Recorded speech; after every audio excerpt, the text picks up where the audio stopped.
Here's a radio I've been asked to look at. I'm not sure exactly what model it is, so hopefully once I get the back cover off, I'll get that figured out, and I'll try and pull up a schematic for it. It says Emerson Radio and Television.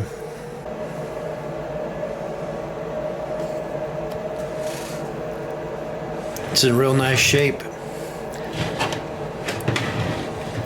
There's no cracks on the cabinet. I believe it's all Bakelite. Okay, I'll get the back off and take a look.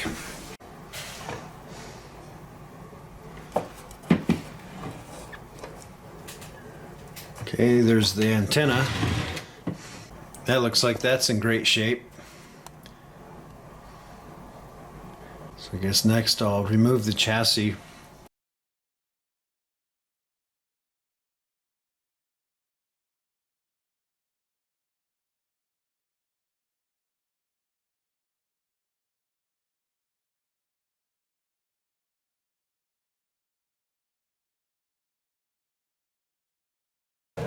Visually, it's in great shape.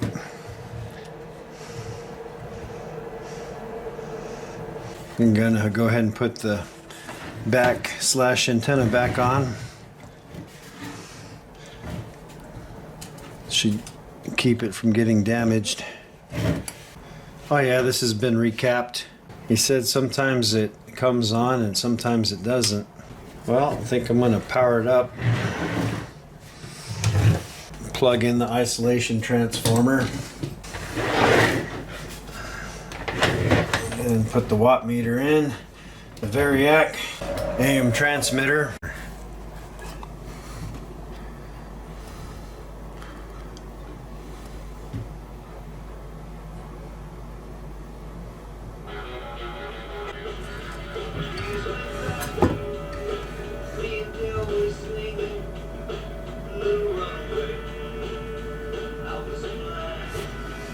Hmm, 17 watts.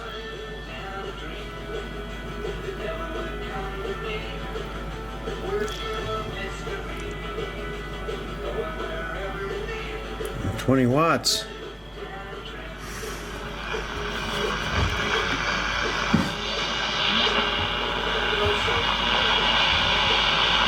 Anything was possible.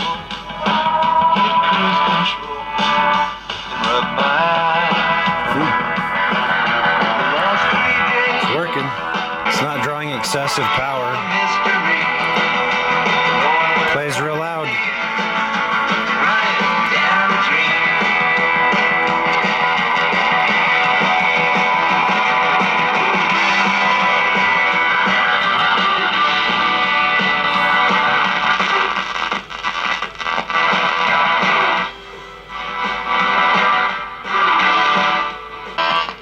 So right there it's cutting out, and that's on the volume.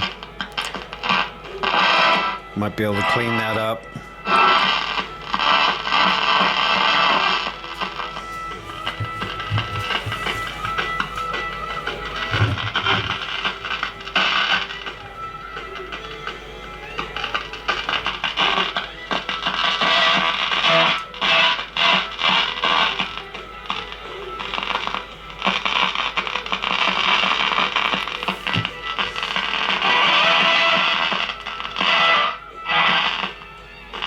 Yeah, right there, just kind of a dead spot.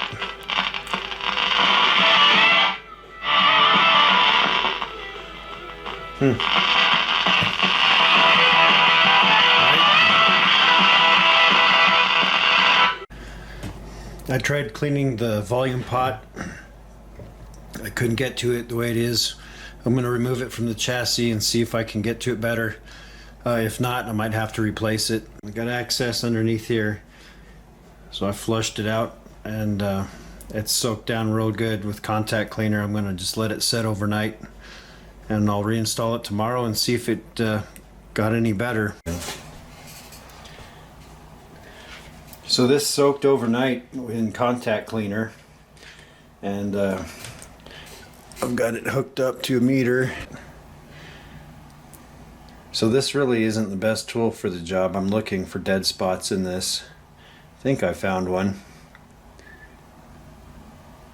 It's really hard to tell on a digital meter. So I'm going to hook up an analog meter and I'll check it again. This is a ICO model 232. This is the meter I use to do alignments.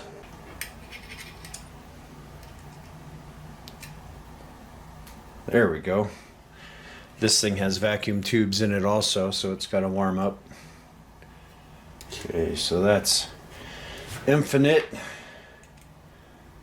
And then I got to zero it out. Okay.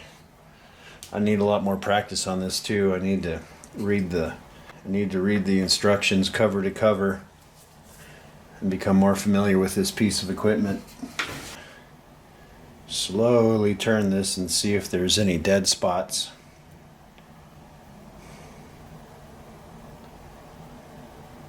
The volume was cutting out past the middle of its adjustment.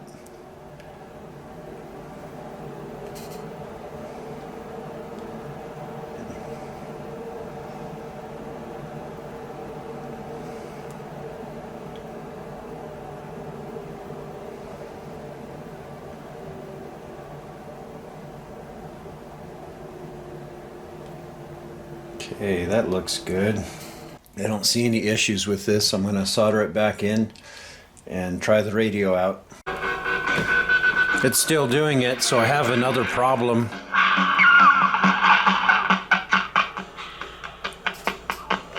It cuts out past half volume. So I'm going to go ahead and check a few other things. Okay, so I'm going through checking all the resistors. Okay, so this is brown, green, red. I use one of these because I don't have all that stuff memorized. Not even close. This is a resistor color code calculator from DigiKey. And there's other people that have them. So this is a 4-band. Even though I'm only putting in 3, there's no band showing the tolerance on this. So I don't remember if that's 20% tolerance. So I just go brown, green, red, and 1500 ohms. So I've got 1900. I'm gonna have to look that up. I think it's a 20% tolerance when they don't have a color code. I'm gonna look that up and make sure I'm correct. What if there is no 4th band color on a resistor? What is the tolerance? According to Seed Studio, sometimes for a 4-band resistor color code, the tolerance band can be left blank, resulting in a 3-band resistor. In this case, the resistance value would remain the same, except that the tolerance would be plus or minus 20% as if it were a 3-band resistor. 1500 plus 20%. 1500 plus 20% is 1800. This is a 12BE6. So this one needs to be replaced. The 50B-1 is pretty weak. I would replace it myself. It looks like the tube has gone to air.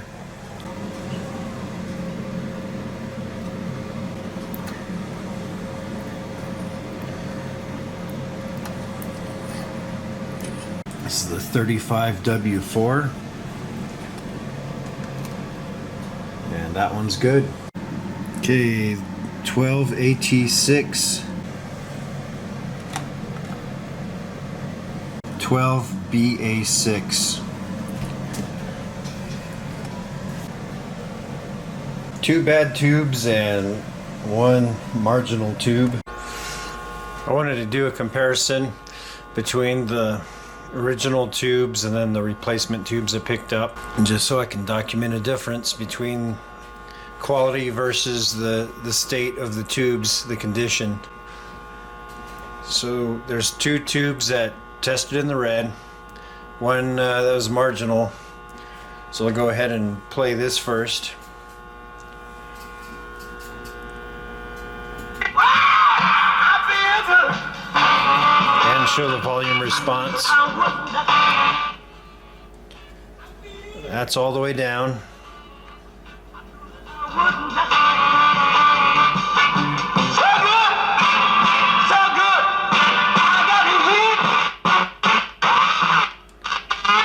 About halfway it breaks up.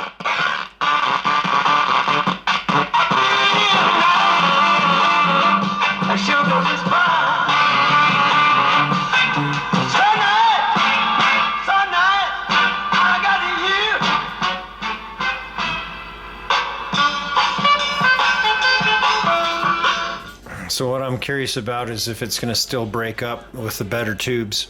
Okay, now see if the new tubes, see if the good tubes make a difference.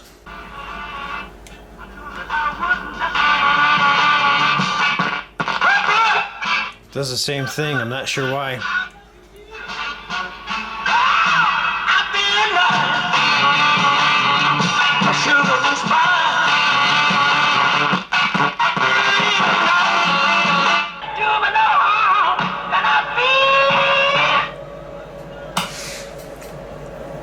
It still kind of clips about halfway.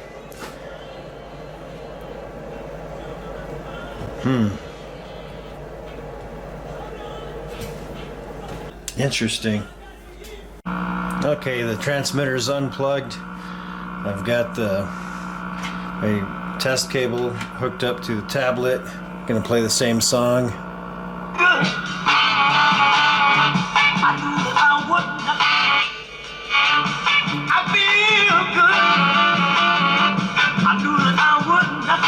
It doesn't go into clipping. I can go full volume with it, injecting it this way. Oh, that's interesting. I wonder why it goes into clipping when I broadcast through the transmitter. So the amp section is performing. It's all consistent. So for some reason the receiver part of it goes into clipping when you turn it up past half volume. Because now I'm just putting it right to it, like I would with my Bluetooth conversion.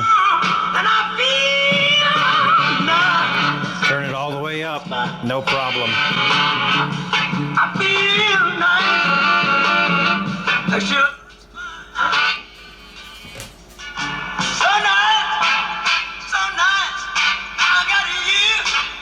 Odd.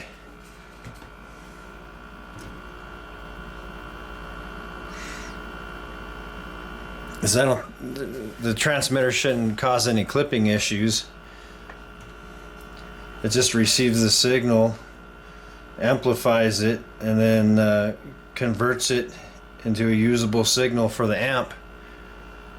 So something in there goes into clipping. I'm trying to figure out why it's doing that.